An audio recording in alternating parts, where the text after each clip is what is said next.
Hello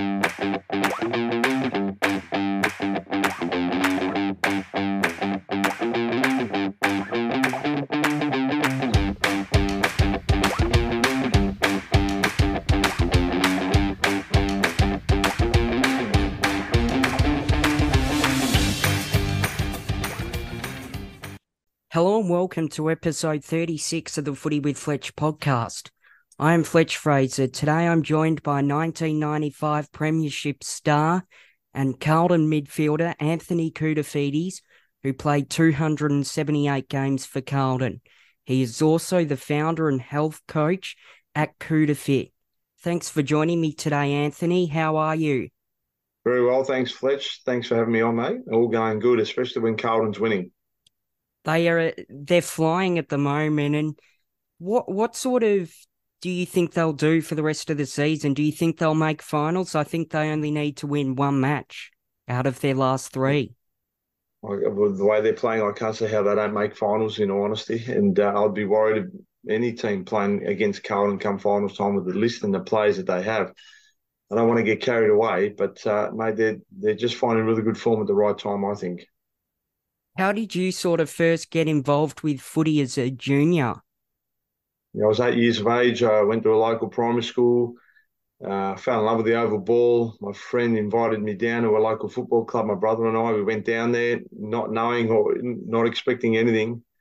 I remember the first game the coach told me I was playing back pocket. I sort of remember that. I've got the worst memory, but I remember just thinking, where is that and what do I do? And I think I just thought I had to just stand there and not move. So it took me a little while to understand the game, but by the second year, I started really playing good footy, and I picked it up very quickly. So from the age of 8, I played all the way through.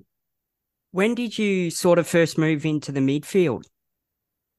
I was always in the ruck in the juniors. I mean, I was a state high jump champion grade 5, so I could jump, and everywhere I played local footy and even combined teams, I was always in the ruck. Except for when I made the under-15 Carlton Scholars. Well, it was a development squad team, and they played me a fullback. So that was the first time I played a fullback. And then I made the Victorian team, and I was mainly emergency and or on the bench. But the last two games they played me in the ruck, and I was the shortest ruck, but I could win the tap out. So I played it decently against South Australian WA. So that was probably when I thought, oh, maybe this guy's not too bad. Before that, they didn't give me too much of an opportunity. So it was mainly in the ruck, never really as a ruck rover until I got into the AFL. Was it sort of hard transitioning from being a ruck in your junior footy to then moving into the midfield? Not really. I mean, I played everywhere, Fletch, and I don't need to introduce me as a midfielder, but I think I would have been probably the first player that played in every single position on the ground. That included in the ruck and back pocket, fullback. I played every position. So I was a bit of a utility, but I played my best footy in the midfield and had to wait a long time before I had that opportunity to be able to play. And I guess when you're so versatile, I mean, when coaches look at it and think this player can only play over here, but we've got this guy that can play here, then everywhere, you tend to get moved a bit. And that was what I had. But did I find it hard? I didn't. I mean, the only thing was I found it hard to really adjust to one position and try to really nail it. But I had to learn all different positions. But at the end of the day, that made me the different player. And I loved that opportunity to play here, there, and everywhere. So I have knowledge of every position on the ground. And what do you remember walking into the Carlton Football Club for the first time? Obviously, your brother Paul was recruited by Carlton as well. Yeah, in the under-19s, I do remember the under-19s. It was very scary. I mean, there were some big boys there. I was 16 and, playing under-19s. I was a bit terrified, in all honesty. I didn't know what to expect. But, you can imagine local footy just going there, casually riding our bikes, just having a bit of fun at training. To all of a sudden, mate, it was on. And we would train, I don't know, 2 hours, 2.5 hours under-19s. And we got belted, one-on-one, two-on-two stuff, man, stuff that I didn't really enjoy. But if I wanted to make AFL footy, I just had to do it. And so, yeah, it was very tough and hard. And Ross Henshaw, who was our coach, was a very scary dude. Were there any particular players early on in your career that sort of mentored you and guided you along the way? I don't think in the under-19s so much. I mean, maybe come senior footy, I think John Doherty's gave me a lot of time, and I always love him and respect him for that. always used to make me laugh and made me feel a lot more comfortable at the club and believed that I could play the game. He always said I was really talented and probably didn't work or train as hard as what I should have done, but he was always there to push me that little bit more, Doris. So we still remain friends nowadays and still speak to him. He had a big influence on me early on for sure. What sort of relationship did you have with David Parkin? He was obviously a fantastic coach. Yeah, I didn't get along with him too well. Fletch early on, I don't think we really spoke too much. I was in and out of seniors and I wasn't consistently playing as a senior footballer. I had many moments that he tested me and I wasn't sure if I was going to push through. And it took him a little while to really understand maybe what I was capable of doing. I don't put all the blame on him. I was a bit of a lazy kid too, so he probably seen maybe talent and laziness and didn't like me. I'm not sure.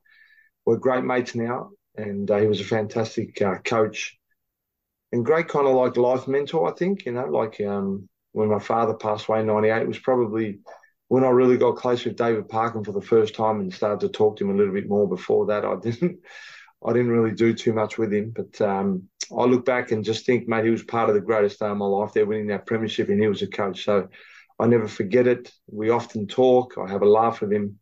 I have a lot of respect for Parko to be able to achieve what he did. And you mentioned the 1995 grand final is the greatest day of your life. When did you sort of realise that you'd won the match? Well, half time we had a convincing lead. I wasn't convinced. Even at three-quarter time, we were way, way ahead, and we're always going to win. But it's still that thought in your head that anything can happen.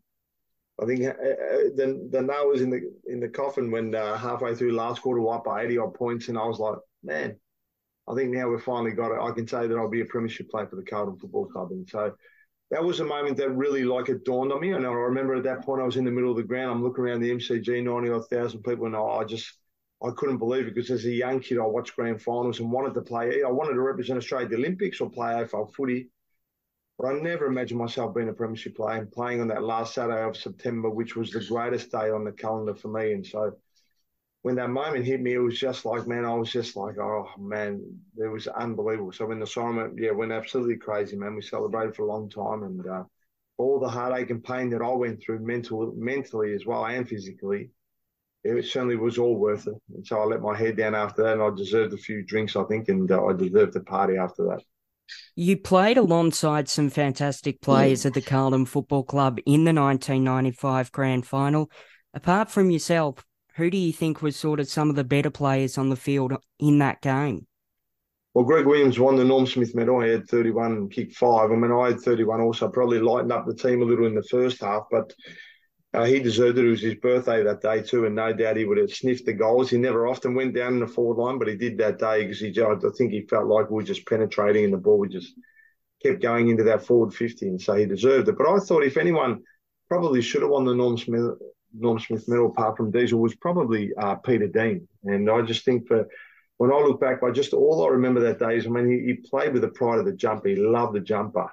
And but just all the little things he did, he was definitely the general and smothers and tackles and spoils, and he just played so hard, Deanie. When you think that he wasn't overly tall and playing a centre half back and holding on to, playing against guys maybe 10 centimetres taller than him, he did a phenomenal job for us. So Peter Dean, Ange was fantastic that day too with his long kicking, and Sticks bobbed up for about 5 goals that day. There was a lot of great players. I mean, everyone really stood up. Even the bench players, when they came on as well, contributed in some sort of way. So what a day it was, man. A day that I definitely never, ever will ever forget that.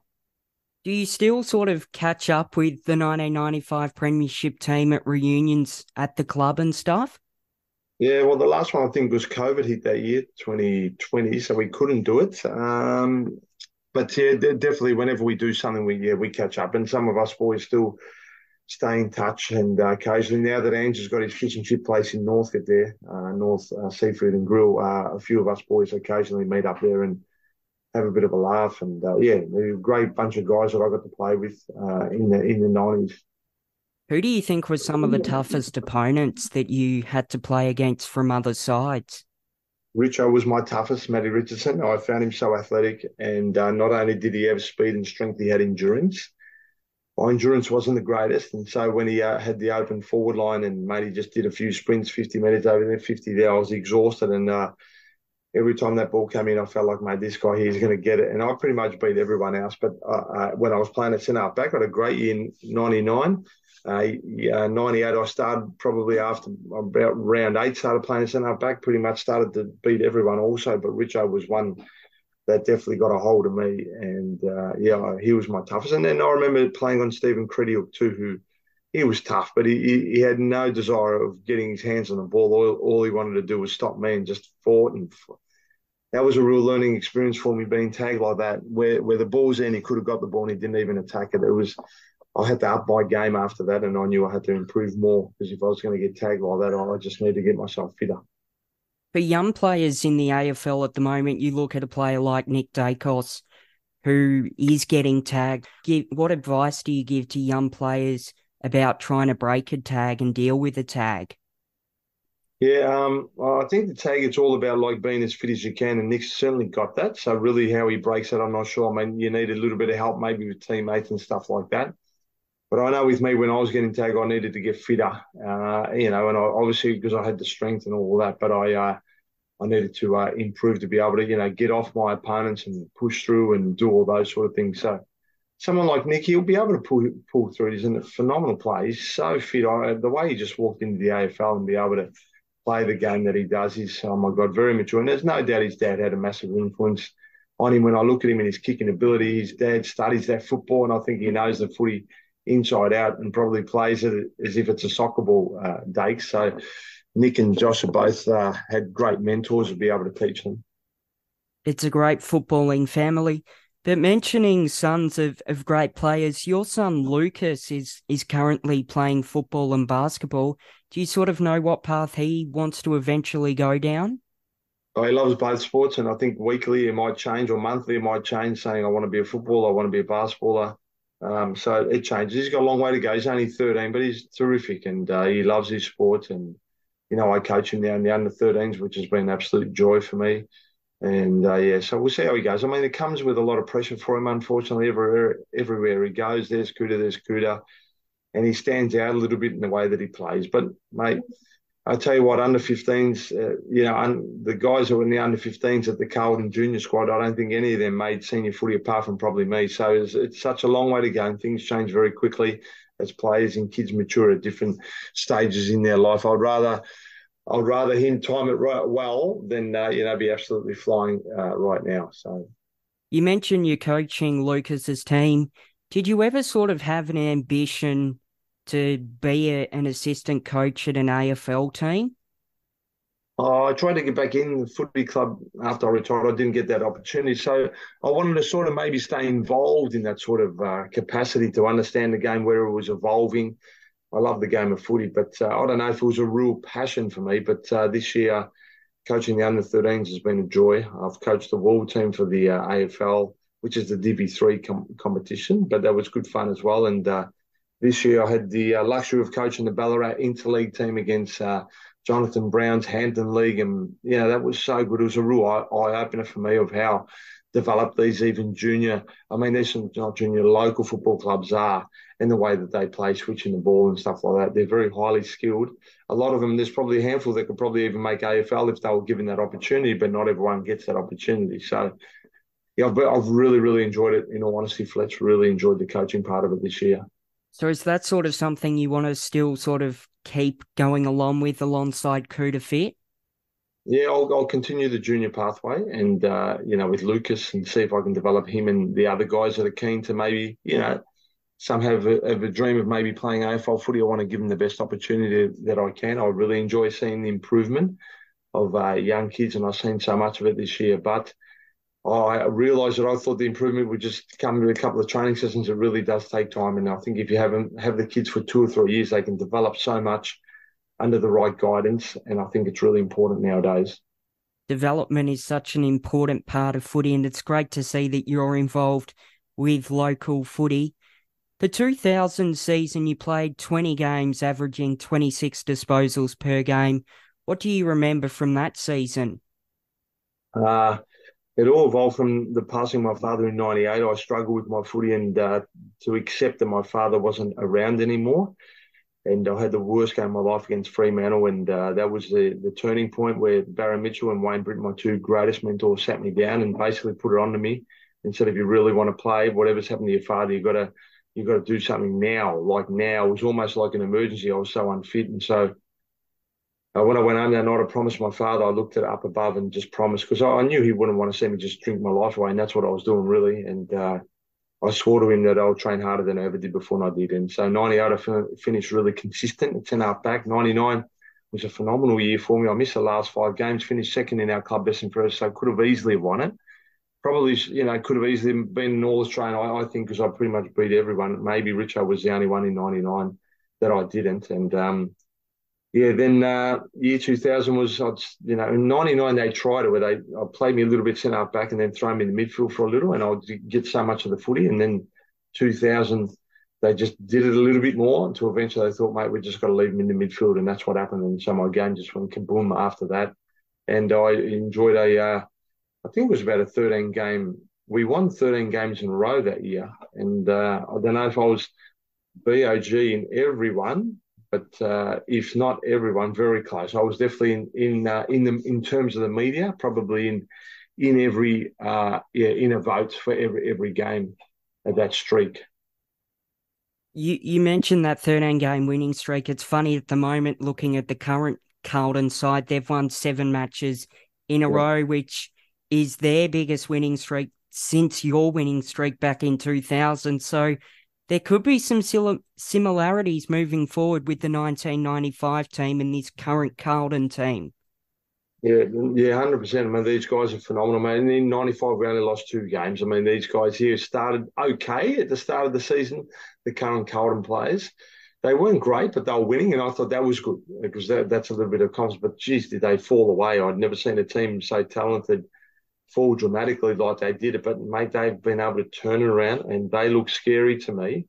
I have such belief in that team. I even thought last year if they could make finals that they could really do some damage, and you just never know the way things fall. They can fall your way sometimes. But this year, I think the way they're playing right now, it certainly makes all us Carlton supporters very happy. I don't want to jinx them. They've got a long way to go, and they would know that. But they're showing form that potentially could, not. I've got to be careful when I say go all the way, but I don't know. To me, I look at that team and the talent they have, and coached by Vossi now, and I have a lot of belief in them. I really do. And so I think they're a danger team in the competition. It's great to see Carlton up and about at the moment. Of course, you would have been playing at Carlton during the time that John Elliott was the president. What was your relationship with John like? Unbelievable. I love the guy. I adored him. I admired him. I remember the first time before a game, he said, "Your day today, good," and patted me on the back. I was like, mate, he knows my name. So if he had said to me, mate, run through that brick wall, I would have done it for him. I mean, he just created such a great family environment, and he was like our dad. He protected us. The greatest photo I've got is my father and him after the grand final victory. It's probably to this day my favourite photo because, two, my dad that I love dearly and I love Jack, because I walked into this incredible football club and it had the greatest culture in the AFL, and that was all because John Elliott led it, and he was phenomenal. And I didn't realise his power until we got Ian Collins as a president, and it was the complete opposite after that of what it was before. We looked forward to turning up the football club when Jack was there, and when the changeover came, it was a complete opposite. So he was phenomenal, Jack. Loved him. I mean, he didn't do everything right. We know that. He's not perfect. No one is perfect, but just the love of his club and the players and the way that he protected us, he just was the man. I'll never forget what he did for me. And he's just, I absolutely adore him. How involved did Jack Elliott get within the football program and the players? I don't know. I think he was always there, loved the club. I think he felt like he probably always wanted to play ever since he was a young kid, never had that opportunity. But by being present, he felt like he was that and more. So, he was involved. I mean, he was always around and always wanted to know everything, and he just led it really well. So, he was there for the contracts, all that stuff, mate. He gave his all to that football club, his heart and soul. Now, obviously, at the moment, Princess Park has been redeveloped. How do you think the new redevelopment has gone as a past player? Oh, mate, they got everything there that they need. Things that, the swimming pool and that we used to have to go everywhere, MSAC, to Kerry Grammar, to Melbourne Uni. I mean, that was a pain in the butt, but they've got everything they need now. They've got that big indoor section as well and a phenomenal weights room. Our weights were so outdated back when we played that I always went to the local gym as well to sort of pump up a little bit more. But they've got everything that they need there, a platform to be able to win a premiership. And you just got to invest into the players now and give them the best opportunity that they possibly can to be able to produce you. The game is hard enough without, without a friendly environment. So you need to create a friendly environment with everything there to give them the best opportunity so they look forward to turning up to the club and produce their best football. Now, moving on to your time on Dancing with the Stars, how important do you think that experience was for you in your life? Yeah, that was unreal. I mean, I hesitated when I first got asked. I wasn't sure. I'd never danced before, but getting out of your comfort zone, that's what life's all about. And that's what I did on the show. And it was one of the scariest things I've ever done in terms of going out there dancing live for the first time with an audience there. Back then, it was about 2 million viewers, I think, for these shows. So it was almost 10% of the population. It was very scary, but what a thrill it was to be able to be the least favourite to win on the odds, to go all the way and win it was unbelievable. So I got an opportunity to go on the All-Stars one, which was aired, I think, last year. And although I didn't make the grand final, that was still a great experience as well to get out there and start dancing again. It just freed up my body a little because I feel like the Tin Man sometimes as you get older. So it was nice to get out and dance again. Now to a couple of general footy questions before we get into Koutoufides. Do you think Simon Madden or Justin Madden are the better player, and why? I didn't see too much of Simon, in all honesty, and Justin just did what he had to do to get through. I think he's very lucky he was so tall. Justin, he loved the physio table, was named after him. He didn't train too much, and the ball wasn't kicked above his waist. He wouldn't even attempt to mark it. He'd just kick it off the ground, and the next player would pick it up. So he's a fantastic guy, Justin. I mean, he was number 44, I was number 43, so we were next to each other in the locker. And I'll never forget, when I first signed my contract at the footy club, I asked for the Carlton jacket. I mean, that, I don't know, bomber jacket or whatever it was just like, that was the thing to have. And Ian Collins said, you can have it, but he never gave it to me. So I told Justin, and the next day, mate, in my locker, there was the Carlton jacket. So we always remind each other every time we see. And what do you think would have been the most important lesson that you've learnt from your time in footy? Well, it took me 3.5 years to become a regular senior player. So the persistence, resilience, belief, and you got to be, tough as nails, I think, in footy. I mean, I went through a lot of, battles with myself, unsure if I was ever going to become that senior player, maybe fulfill some of the talent that I had. So I think that there, when I look back, the admiration I have more so than anything is those 3.5 years that I toughed it out through some very, very difficult times and questioning myself whether I was good enough to make it. So that's probably the key to it. Now, you're involved with Koutoufides. You were the founder of it. What was the reasoning behind creating Koutoufides? Yeah, it used to be Koutoufides Club. I guess Koutoufides Club is very general. So Koutoufides, it's an all-round thing. Whereas we talk exercise, we talk nutrition and mindset, which I think is important. And so to help people out there, I was really unwell 13 years ago. So I was eating organic food and thinking I knew what to do. And so even myself, at the age of 37, I needed some extra nutrition, some supplements to help me get through the day. And I think as food gets worse, I believe even more into supplements, but you've got to get quality. People just get things off the shelf and think that's okay. It's probably making them worse than what they do. But my brand of nutrition, the Herbalife Nutrition, is the #1 nutritional company in the world and been around for 43 years, scientifically backed. And, over 300 doctors across the world who produce these products. And those products changed my life. And so, I do a lot of that and help a lot of people, whether it's to lose weight, gain weight, muscle size, or increase energy. The products are amazing. What advice do you have for people who might be struggling to sort of get active and to get up and get fit? You just got to move, man. It's got to become a daily part of your life where, if you miss a day, you feel guilty. And until then, it takes a long time. And I understand it's really getting yourself out of your comfort zone, but it's worth it at the end. You've got to exercise now. you've got to make yourself feel good. I mean, the exercise part, mentally reshaping, it helps. In particular, if you're going through some mental issues, it's nice to get out there, get some fresh air. I do myself. I get a bit of, anxiety, all that stuff. But a run here and a run there, just like it really clears me out. And so I know the benefits of it. And while I still continually can run, because I haven't got my hip's not great, but I just run slowly on the grass. Even if you're just doing it something slowly, something a bit easier, as long as you're moving and making it a little bit of fun, so you look forward to it, it's fine. You mentioned mindset earlier as well. How important do you think mindset is for someone who is an athlete like yourself? Oh, it's the most important thing, I think. You've got to be tough, resilient, So mindset is the one. You've got to get yourself out of bed and wanting to train. It's not easy. You don't always want to do it. Believe me, there were many days I was like, man, I can't be bothered going to train, but you just got to get yourself there and just get through it and get it done. And so mindset is such an important thing. As good as you can be physically, that thing there is probably even more, in some ways more important, because you've got to have the right attitude. Thank you very much, Anthony, for joining us today. It was fantastic to talk to you, and you're a champion of our great game. Thanks very much, Fletch. You have a wonderful day, mate.